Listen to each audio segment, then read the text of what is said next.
আজকে মঙ্গলবার 2024 সাল। আবার আমি আপনাদের সামনে আসলাম বাংলাদেশের সার্বিক পরিস্থিতি বিশ্লেষণ করার জন্য।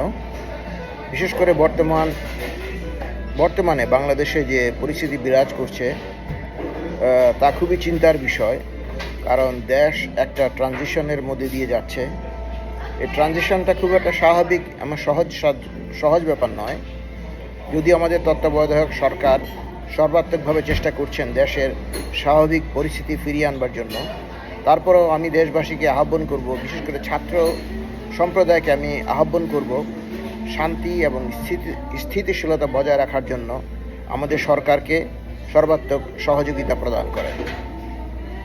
আপনারা যে কাজটা করেছেন স্বাধীনতার জন্য, দেশের সার্বভৌমত্বের জন্য, দেশের আইন শৃঙ্খলার জন্য, দেশের নৈতিকতার জন্য, সেটার জন্য আপনাদেরকে অসংখ্য ধন্যবাদ, অন্তর থেকে ধন্যবাদ।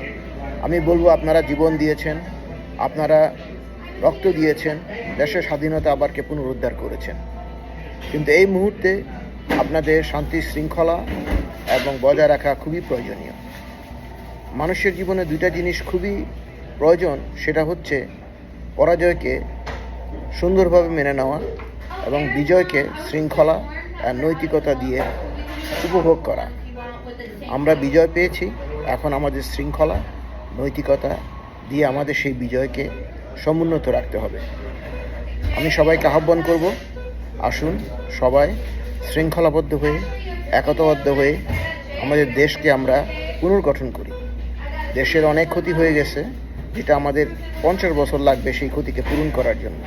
অর্থনৈতিকভাবে, সামাজিকভাবে আমাদের দেশের যে অবমূল্যায়ন হয়েছে সেটা কথার প্রকাশ করা যায় না। এই জন্য আমাদের সমাজের প্রতিটা স্তরে আওয়ামী লীগ, বিএনপি, জামাত, নিরপেক্ষ লীগ সবাই যারা আছে, অনুগ্রহ করে আমাদের সরকারকে, আমাদের সবাইকে সার্বিকভাবে সহযোগিতা করবেন, এই আশা করি আমি আমার বক্তব্য শেষ করলাম।